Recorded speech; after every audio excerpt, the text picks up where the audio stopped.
নমস্কাৰ বন্ধুসকল, আপোনালোকক মোৰ নতুন ভিডিঅ'টিলৈ স্বাগতম জনাইছোঁ। আজিৰ ভিডিঅ'টিত ঘৰুৱা পদ্ধতিৰে বা একেবাৰে সহজ পদ্ধতিৰে ঘৰৰ ভিতৰৰ পৰা মহ কিদৰে খেদি পঠিয়াব পাৰি সেই বিষয়ে আজি দুটা পদ্ধতিৰ কথা পাতিম। বন্ধুসকল, মহে কিদৰে আমাৰ জীৱনত আহুকালৰ সৃষ্টি কৰে সেই বিষয়ে আমি সকলোৱে জানো। মহে কামোৰাৰ ফলত আমাৰ বিভিন্ন ধৰণৰ ৰোগ যেনে Japanese encephalitis, malaria, dengue, filaria আদি ৰোগৰ সৃষ্টি হয় আৰু আমাৰ জীৱনলৈ ভাবুকিৰ সৃষ্টি কৰে। গতিকে মহে আমাক কিদৰে নাকামোৰাকৈ থাকিব পাৰি সেই বিষয়ে আমি সদায় চেষ্টা কৰি থকাটো উচিত, কিয়নো যিহেতু মহে কামুৰিলে এনেধৰণৰ ৰোগ হয়। গতিকে এনে ৰোগৰ পৰা হাত সাৰি থকাৰ একমাত্ৰ প্ৰতিৰোধৰ উপায়টোৱে হৈছে মহৰ কামোৰৰ পৰা হাত সাৰি থকাটো। এইফালে সন্ধিয়া সময়ত আমি যেতিয়া আমাৰ ল'ৰা ছোৱালী পঢ়িবলৈ লয় তেতিয়াও মহৰ উৎপাতৰ কাৰণে ল'ৰা ছোৱালী পঢ়াত অসুবিধা পায়। এইফালে ৰান্ধনী ঘৰত ৰান্ধনীয়ে যেতিয়া ভাত বনাবলৈ লয় তেতিয়া মহে উৎপাত আৰম্ভ কৰে আৰু পাচলি কুটাত বা ভাত ৰন্ধাত অসুবিধাৰ সৃষ্টি কৰে। গতিকে মহৰ এনে উৎপাতৰ পৰা হাত সাৰি থাকিবলৈ আমি বজাৰত পোৱা বিভিন্ন ধৰণৰ মহ খেদা ধূপ বা কইল আনি ব্যৱহাৰ কৰোঁ আৰু এনে কইল ব্যৱহাৰ কৰাৰ ফলত অৱশ্যে মহ ঘৰৰ ভিতৰৰ পৰা ওলাই যায়। কিন্তু মন কৰিবলগীয়া কথাটো হৈছে যে বজাৰৰ পৰা আনি ব্যৱহাৰ কৰা এনে মহ খেদা ধূপ বা কইল ব্যৱহাৰ কৰিলে আমাৰ ল'ৰা ছোৱালীসকলে বা আমাৰ বয়স্ক লোকসকলেই হওক বিভিন্ন স্বাস্থ্য সমস্যাৰ মুখামুখি হ'ব লাগে। যেনে সৰু ল'ৰা ছোৱালীবিলাকৰ কাহ বা মূৰৰ বিষ বা বিভিন্ন ধৰণৰ এলাৰ্জি হোৱা দেখা যায় আৰু বয়স্ক মানুহসকলেও এনে মহৰ ধূপ বা কইলৰ গোন্ধ পালে মূৰৰ বিষ হোৱা দেখা যায়। গতিকে এনেধৰণৰ স্বাস্থ্য সমস্যাৰ পৰা হাত সাৰি থাকিবলৈ হ'লে আমি এনে বজাৰৰ পৰা কিনি অনা ধূপ বা কইল ব্যৱহাৰ কৰাৰ পৰিৱৰ্তে আমি যদি ঘৰতে ঘৰুৱা বস্তুৰে ব্যৱহাৰ কৰা আমি চাকি ব্যৱহাৰ কৰি মহ খেদিব পাৰোঁ তেতিয়া নিশ্চয় আমি এনেধৰণৰ সমস্যাৰ পৰা আমি হাত সাৰি থাকিব পাৰোঁ। গতিকে আহকচোন বন্ধুসকল, আমি ঘৰুৱা উপায়েৰে কিদৰে আমি মহ খেদিব পাৰোঁ সেই বিষয়ে আজি আলোচনা কৰোঁ আহক। প্ৰথমটো ঘৰুৱা উপায় হৈছে আমি যিদৰে ভগৱানৰ ওচৰত সদায় চাকি জ্বলাওঁ সেই একেই পদ্ধতিৰে এটা চাকিত, মাটিৰ চাকিত এক চাকি প্ৰথমে মিঠাতেল দি ল'ব লাগে আৰু সেই মিঠাতেলত আমি যিদৰে শলিতা দিওঁ সেই শলিতা দি ল'ব লাগে। শলিতা দিয়াৰ পাছত সেই তেলৰ ওপৰতে 2 ফোঁটা বা 3 ফোঁটা বাকলিৰে সৈতে নহৰু থেতেলিয়াই আনি সেই তেলত দি দিব লাগে।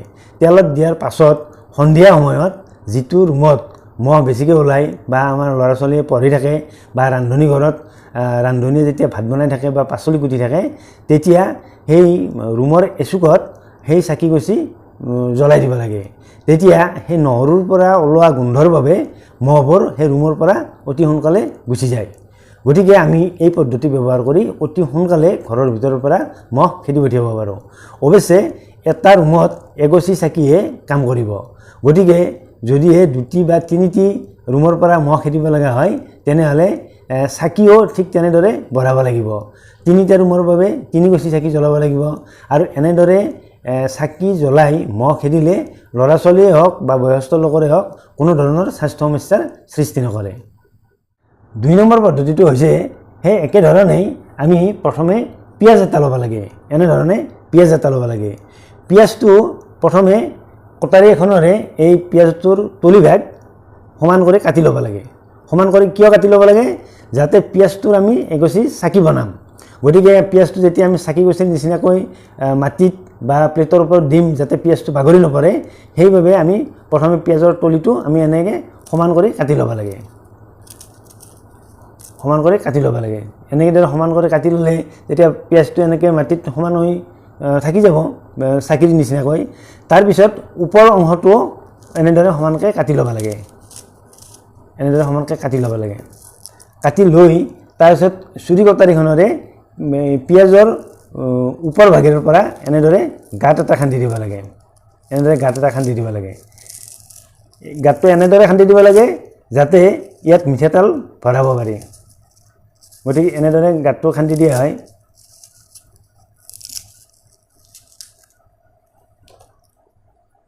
গতিকে এনেকৈ যেতিয়া চাকিৰ নিচিনাকৈ পিঁয়াজটো বনাই লোৱা হ'ব, এনেকৈ হৈ গ'ল। এনেদৰে চাকিৰ নিচিনা হৈ গ'ল। গতিকে ইয়াত মিঠাতেল দিব লাগে চাকিত যিদৰে দিয়া হয়, আৰু মিঠাতেল দি শলিতা এডাল ইয়াত লগাই চাকিৰ নিচিনাকৈ জ্বলাই দিব লাগে।